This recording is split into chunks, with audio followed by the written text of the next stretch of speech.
Oke, baik teman-teman semua.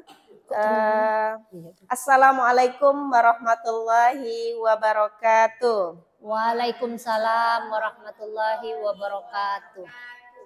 Apa kabar semuanya? Sehat? Alhamdulillah sehat. Alhamdulillah. Baik, alhamdulillahirabbil alamin. Assalatu wassalamu ala asyrafil anbiya'i wa mursalin wa ala alihi wa ashabihi rasulillahi ajmain. Amma ba'du. Baik, teman-teman semua. Sebelum kita memulai pembelajaran hari ini, marilah kita buka dengan baca basmalah. Bismillahirrahmanirrahim. Dan kita lanjutkan dengan doa. Berdoa mulai.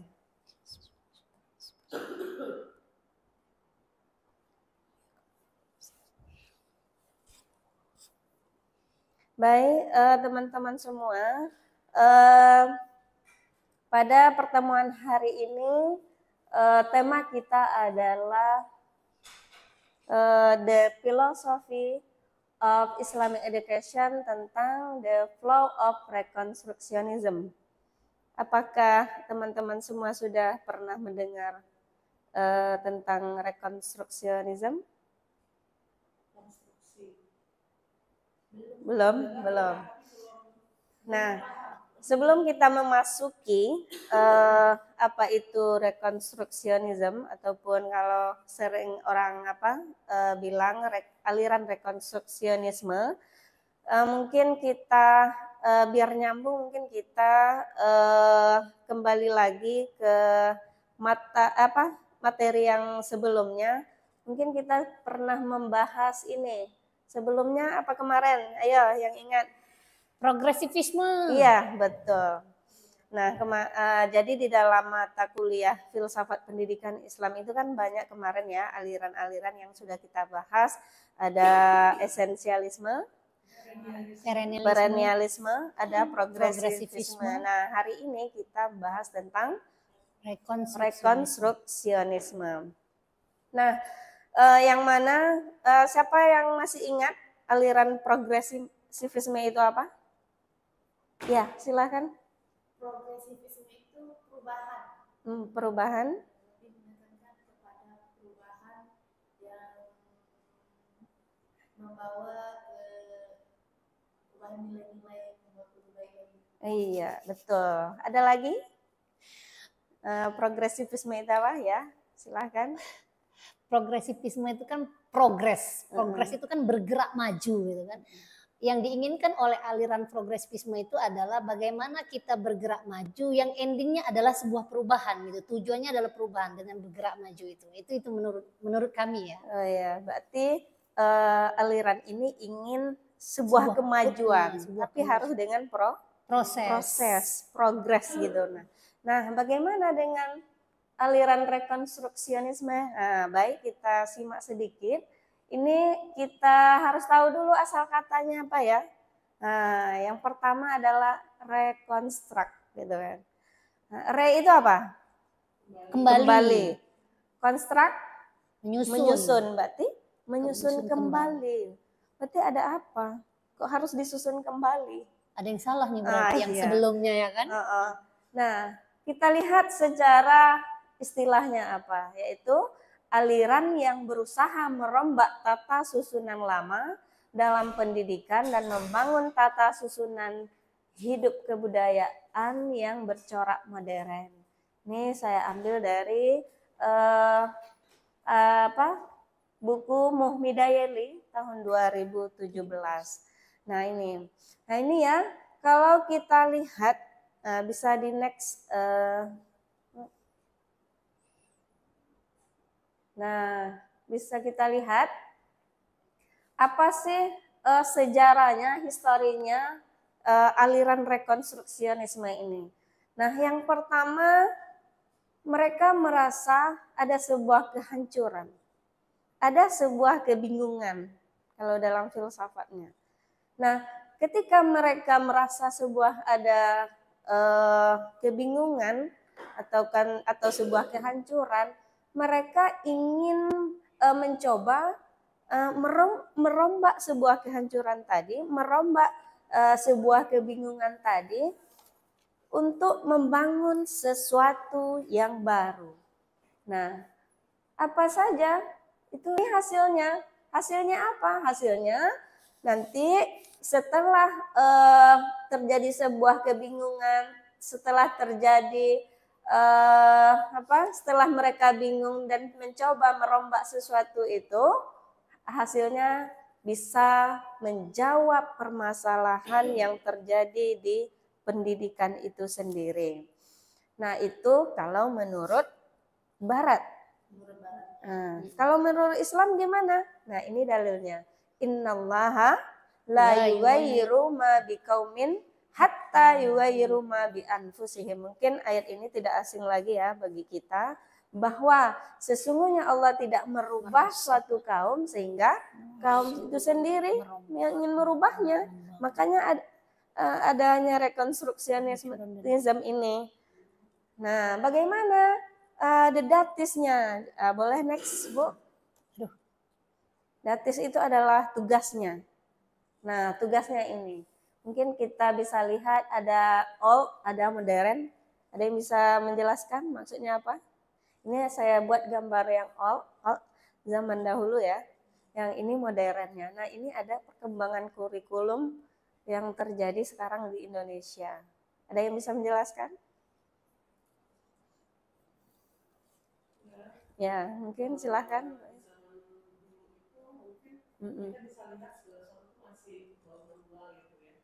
Belum ada teknologi, perkembangan teknologi seperti yang ada di zaman modern saat ini. Nah, jadi perkembangan kurikulum yang ada di Indonesia itu mengadopsi sesuai dengan perkembangan zaman yang ada saat ini, sesuai dengan kebutuhan dari siswa-siswa saat ini. Iya.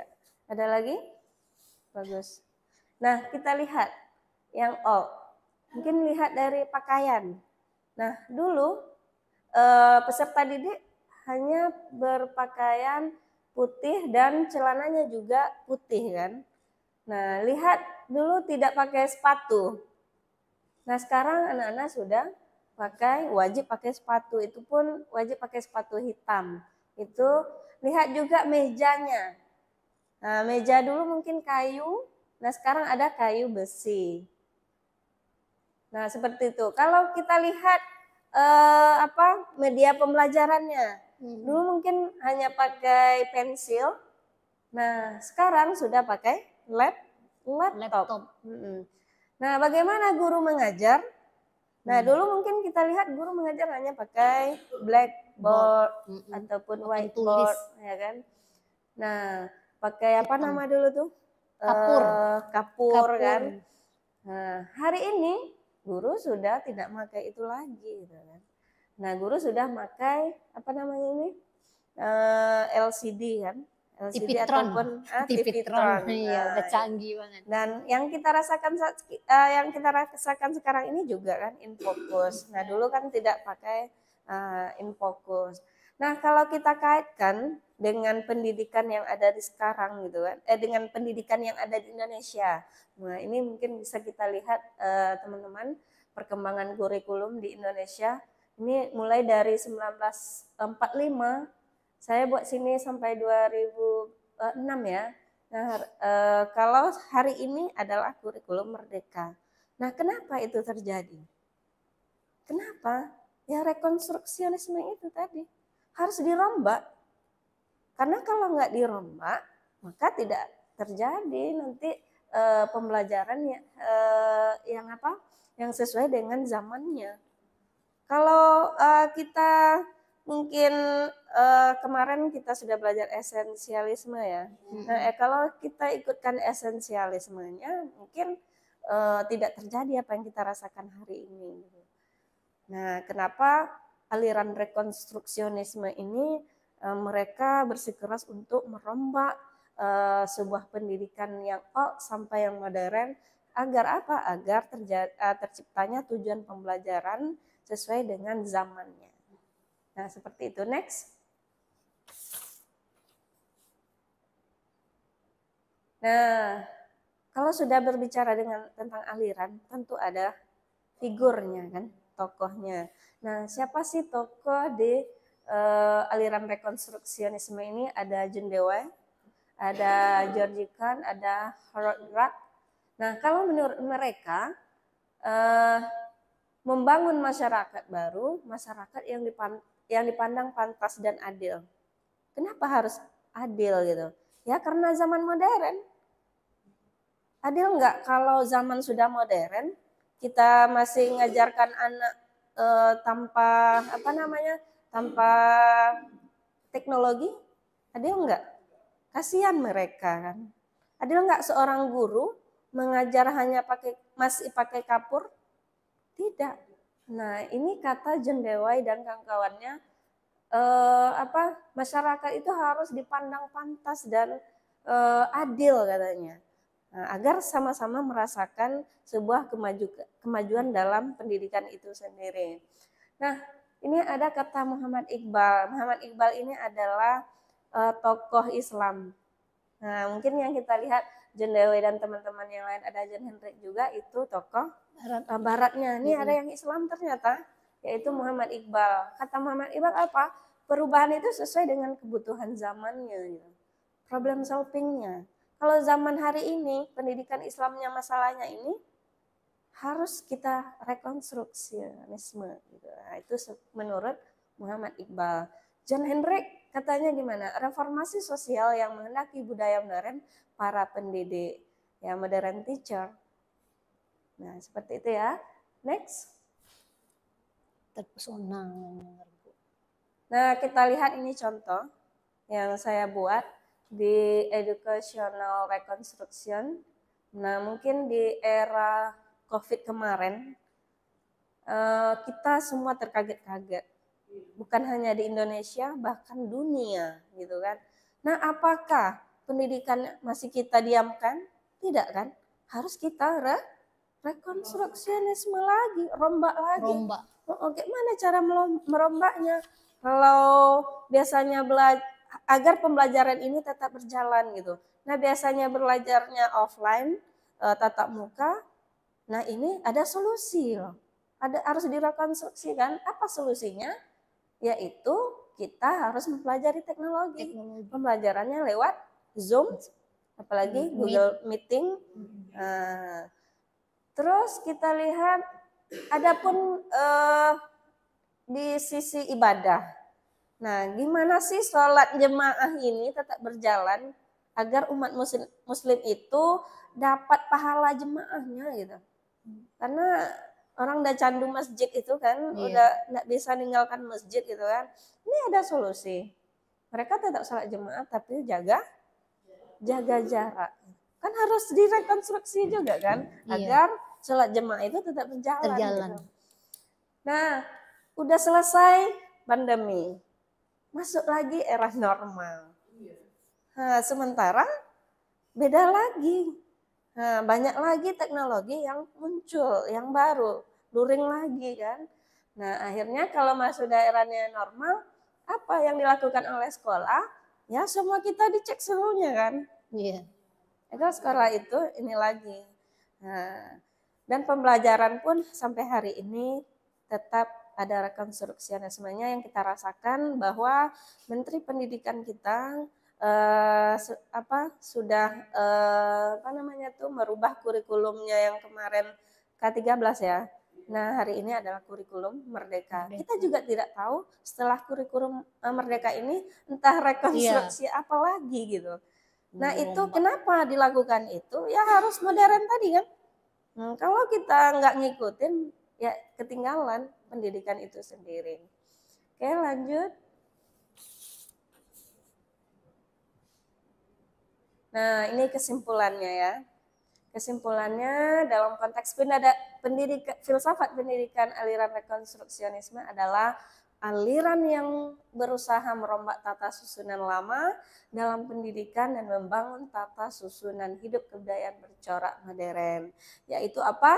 Yaitu berusaha mencari kesepakatan semua orang mengenai tujuan utama dan tertinggi yang dapat mengatur tata kehidupan manusia dalam suatu tatanan baru seluruh lingkungannya. Melalui apa? Ya melalui lembaga dan proses pendidikan itu sendiri. Baik, sepertinya itu dulu penjelasan dari Ibu. Mungkin Ibu ingin buka sesi pertanyaan ya untuk teman-teman yang ingin ditanyakan, silakan. Saya Bu. Iya, silakan Bu Muharani. Baik, terima kasih Bu atas waktunya. Ini langsung saja. Tadi kan Ibu sudah menjelaskan panjang lebar terkait aliran rekonstruksionisme gitu kan. Dari mulai artinya sejarah atau munculnya aliran ini kan berawal dari mereka merasa bahwa ada kegagalan gitu kan. Ada kegagalan di masa modern sebelumnya, artinya aliran progresivisme ya, dalam membuat sebuah perubahan lah gitu ya. Nah, makanya itu lahirlah aliran ini yang inginnya ada pembaharuan kembali atau membangun kembali gitu kan terkait pendidikan. Nah, pertanyaan saya, bagaimana mengimplementasikan aliran rekonstruksionisme dalam pendidikan kita saat ini? Oke. Mungkin itu Bu pertanyaan kami, terima kasih. Oke, baik, terima kasih Bu Muharani sudah menanyakan tadi ya tentang bagaimana implementasi aliran rekonstruksionisme ini di zaman sekarang ya. Nah ya mungkin tidak jauh juga yang seperti saya jelaskan tadi. Kalau kita lihat negara kita sendiri sudah mengimplementasikan aliran itu sendiri gitu. Ya dari kurikulum tadi aja sudah kita lihat direkonstruksi terus mulai dari tahun berapa tadi 1904 berapa tadi itu Bu Maharani? 46 ya, 47. Iya, 47. Nah, sampai hari ini gitu udah berapa kali lomba itu kurikulum yang ada di Indonesia. Nah, jadi kita sudah melihat bahwa implementasi aliran rekonstruksionisme itu sendiri sudah dijalankan oleh negara kita sendiri. Begitu Bu Maharani. Itu di segi kurikulum. Di segi sarana prasarana juga udah kita rasakan juga ya. Ya dulu pakai apa namanya tuh sekolah dulu kita seragamnya merah putih, apalagi cuma 3 dulu ya, merah putih, pramuka sama batik ya. Nah hari ini direkonstruksi lagi kan, ditambah lagi mungkin kalau kita di Riau ada kita adalah orang Melayu, kita pakai baju Melayu. Nah, itu. Jadi bagaimana pendidikan itu sendiri selalu maju mengikuti zaman itu sendiri. Nah, seperti itu Bu Muharani. Ada lagi pertanyaan? Bu, nggak ada lagi, berarti sudah cukup ya. Baik, sepertinya sampai di sini dulu ya materi kita hari ini. Bisa di next, ini ada tugas untuk mahasiswa Ibu, yaitu wajib membuat resume ya dari apa yang Ibu jelaskan tadi. Dan yang kedua adalah answer quiz at link berikut. Nah, silahkan nanti Ibu share ya di grup menjawab pertanyaan kuis hari ini, yang mana kuis ini nanti pertanyaannya seputar materi yang sudah Ibu berikan. Nah, Ibu ingin melihat kemampuan Ananda memahami materi yang sudah Ibu berikan. Oke, sepertinya sampai di sini dulu ya pertemuan kita hari ini. Insya Allah pertemuan selanjutnya kita akan membahas aliran eksistensialisme. Berarti karena kita sudah rekon tadi ya, sudah progres, sudah rekon. Nah besok gimana sih eksistensialismenya gitu. Nah insya Allah di pertemuan selanjutnya kita bahas eksistensialisme. Kita tutup pertemuan ini dengan baca doa kafaratul majelis. Subhanallahumma wa bihamdika asyhadu an la ilaha illa anta astaghfiruka wa atubu ilaik. Ibu tutup dengan baca hamdalah. Alhamdulillahirabbil alamin. Wabillahi taufiq wal hidayah. Assalamualaikum warahmatullahi wabarakatuh. Waalaikumsalam warahmatullahi wabarakatuh. Audio Jungle.